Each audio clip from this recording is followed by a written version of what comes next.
अखंडमंडलाकारं व्याप्तं येन चराचरं तत्पदं दर्शितं येन तस्मै श्री गुरुवे नमः।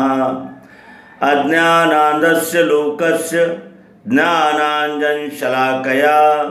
चक्षुरुन्मीलितं येन तस्मै श्री गुरुवे नमः। अध्यात्म विज्ञान के सभी प्रेमी पाठकों का हार्दिक स्वागत अभिनंदन करते हैं। मित्रों, श्रीमद् भगवत गीता यह यच्चावत विश्व के मानव जाति के लिए प्रस्तुत हुआ विश्व संविधान है। इस विश्व संविधान में सभी का समावेश हो जाता है। सभी के मतों, पंथों, संप्रदायों के विचारों का समन्वय हो जाता है। मानव की प्रवृत्तियों का समन्वय हो जाता है।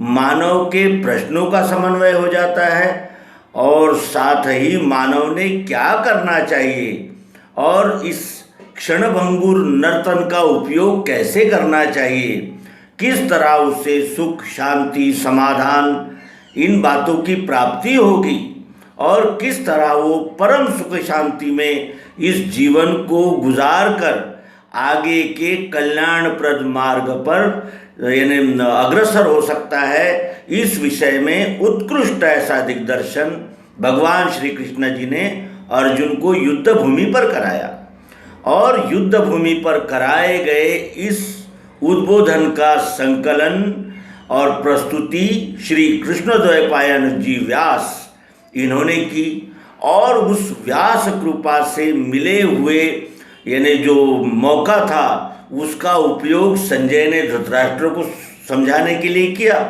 और उसी संजय के और धृतराष्ट्र के संवाद के यानी बहाने से, निमित्त से महाभारत में ये प्रसंग ग्रथित हुआ है भीष्म पर्व में। और ये 18 अध्यायों में आया हुआ एक ऐसा अनमोल खजाना हम मानव जाति के पास है। आज हम 7वें अध्याय में भगवान श्री कृष्ण जी कहते हैं कि बहुना जन्मना मन्ते ज्ञानवान माम प्रपद्यते वासुदेवः सर्वमिति समहात्मा सुदुर्लभः। ज्ञानी अनेक जन्मों के यत्न से मुझको भजे, वासुदेव विश्व ही है सो महात्मा क्वचित कहीं। तो ये ज्ञानी अनेक जन्म के यत्न से मेरी सेवा, मेरी आराधना, मुझे जानने का, मुझे प्राप्त करने का प्रयास करता है अर्जुन। और ये वासुदेव ही विश्व है, ये साक्षात्कार जिन्हें हुआ है ऐसे महात्मा बिरले ही है।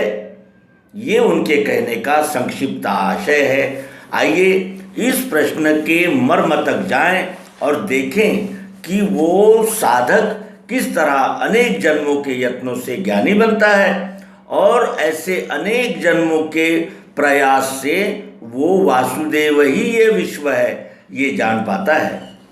प्रश्न है कि ज्ञानी की क्या विशेषता है, यह वासुदेवः सर्वमिति स्थिति किस प्रकार प्राप्त करता है। ज्ञानी की विशेषता यह है कि केवल ज्ञानी भक्त ही आत्मयोग द्वारा मुझ विश्वरूप परमात्मा में युक्त अर्थात मिला हुआ है। वो अनन्य भक्ति से युक्त विश्वरूप परमात्मा की उपासना अर्थात सेवा करने से विशेष अर्थात श्रेष्ठ है। उस ज्ञानी को केवल मैं अर्थात विश्वरूप हरि ही प्रिय हूँ और मुझ विश्वरूप परमात्मा को वही ज्ञानी भक्त प्रिय है। ज्ञानी मेरा अर्थात विश्व का स्वरूप ही है, क्योंकि वह विश्व रूप में आत्मयोग द्वारा मिलकर भी ध्यान सहित अर्थात मनोयोग सहित एवं मनन से युक्त मुझ विश्वरूप परमात्मा की सेवा करता है। यह ज्ञानी की केवल अक्षर ब्रह्म के लक्ष्य या अपरोक्ष साक्षात्कार की आत्यंतिक अवस्था नहीं है, बल्कि इससे अतीत पुरुषोत्तम पद वासुदेवा सर्वमिति की स्थिति है, जो वह अनेक जन्मों में प्राप्त करता है।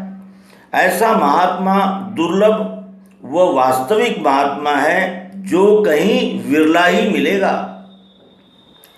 वासुदेवा सर्वमिति अर्थात जो पुरुषोत्तम पद स्थिति प्राप्त कर विश्वव्यापी आत्म तत्व में वस्तुतः विलीन होकर अनन्यता से जो विश्व सेवक है, वही महान आत्मा महात्मा है। इस स्थिति तक पहुँचने में अनेक जन्म इसलिए लगते हैं क्योंकि सप्त भूमिकाओं में अंतिम भूमिकातीत अर्थात सातवीं से अतीत पहुँचना होता है। कर्म, उपासना, ज्ञानादि रूप व्यावहारिक भूमिकाएं जहाँ समाप्त होती है, वहाँ से ही दिव्य चक्षु के सिद्धांत अर्थात अध्यात्म विज्ञान की भूमिका प्रारंभ होती है। क्योंकि जहाँ तक के विचार सांसारिक भावना में मैं मानकर रहते हैं, वहाँ तक के विचार सत न होकर असत ही है। सत विचारों का उदय सद्गुरु से प्रत्यक्ष अनुभव अर्थात विज्ञान का श्रवण वस्तु दर्शन होने पर ही होता है। अतः पहली भूमिका का प्रारंभ सद्गुरु प्राप्ति अर्थात सद्गुरु से मिलना यही है। सद्गुरु मिलते ही प्रथम वस्तु दर्शन कराता है अर्थात अनुभव देता है। इससे वस्तु के संबंध में सच्चे प्रत्यक्ष बोध रूप सत्विचार समाधान की दृष्टि से शंका या प्रश्न उदय होना प्रारंभ हो जाते हैं।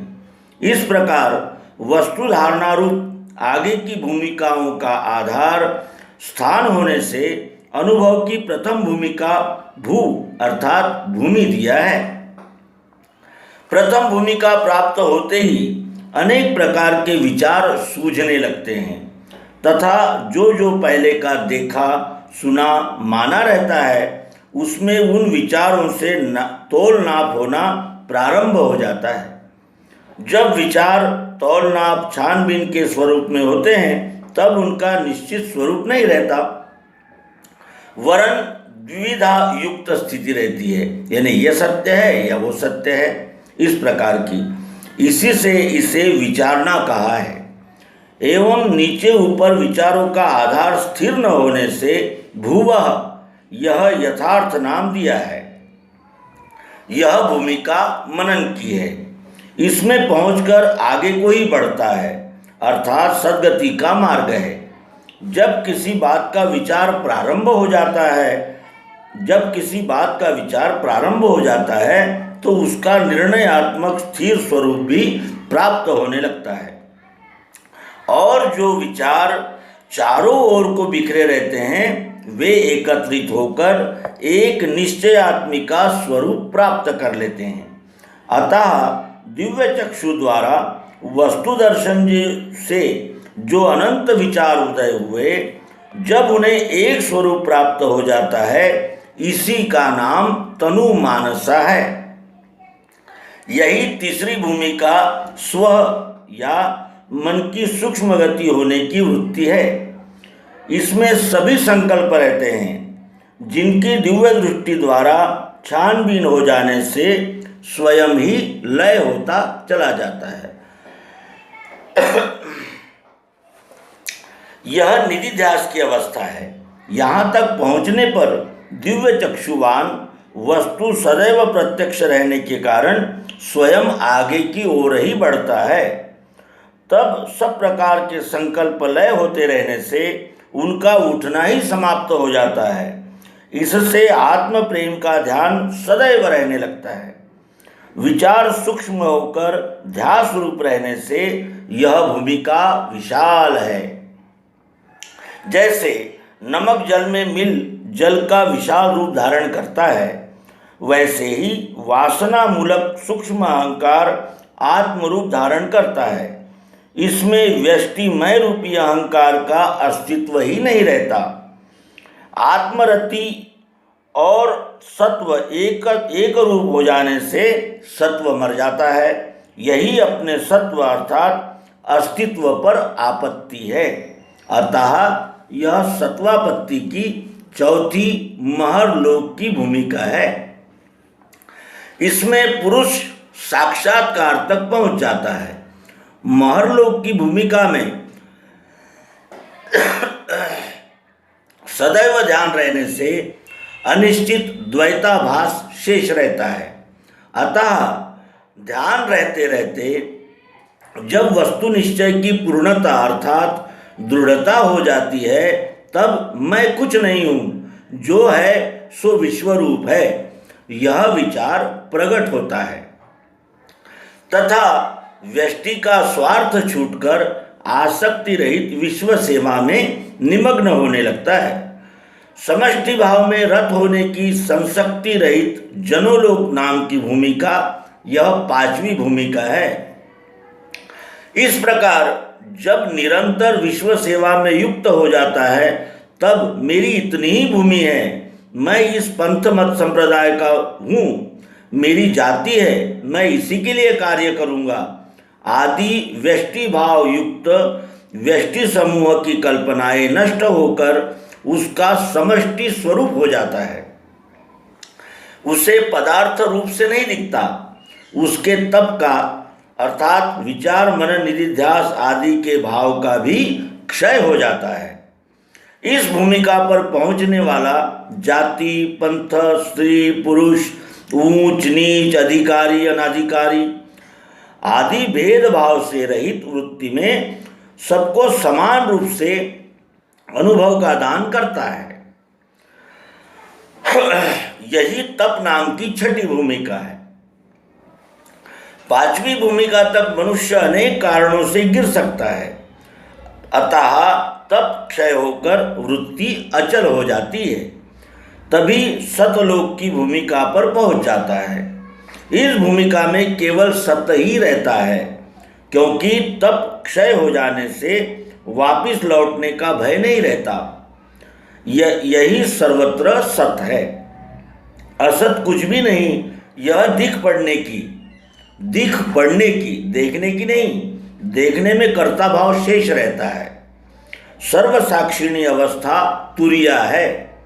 सतलोक की भूमिका में सर्वत्र सत दिख पड़ने की वृत्ति दृढ़ होकर अपने धृति अर्थात धैर्य का ही यह सब भ्रम है कि वस्तु स्वयं होते हुए भी सर्वत्र सत है, असत नहीं है। इसकी दृढ़ता के लिए भी अनेक जन्म लग गए तथा वह सत असत का भाव आज भी है। यह सब कल्पना तरंग है। यह अटल होते ही वह मापति का सूत नर का नारायण बन जाता है। इसी पद में सब ऐश्वर्य रहने से वही सच्चा महात्मा है जो सुदुर्लभ है। श्लोक 19 में कथन की हुई ज्ञानी पुरुष की अनेक जन्म में होने वाली उत्क्रांति का अत्यंत संक्षेप में वर्णन इस प्रकार हमने किया है। वासुदेवः सर्वमिति स्थिति इस प्रकार प्राप्त हो सकती है। अब इस निवेदन से हम भी आत्मनिरीक्षण आत्म परीक्षण और आत्म अनुभव को खंगालें, देखें हम किस भूमिका में हैं, क्योंकि धीरे धीरे ही चलते हुए मंजिल को पाया जाता है। कोई किसी भूमिका में है, कोई किसी भूमिका में है, और हमें यह वासुदेव ही विश्व है, इस भूमिका तक पहुंचना है। सद्गुरु कृपा और सतत प्रयास से हम अपनी मंजिल तक अवश्य ही पहुंचेंगे। इस सद्भावना अपने सहित सबको देते हुए इस अंक का समापन करेंगे। नर्मदे हर सद्गुरु भगवान की जय। विश्वरूप परमात्मा की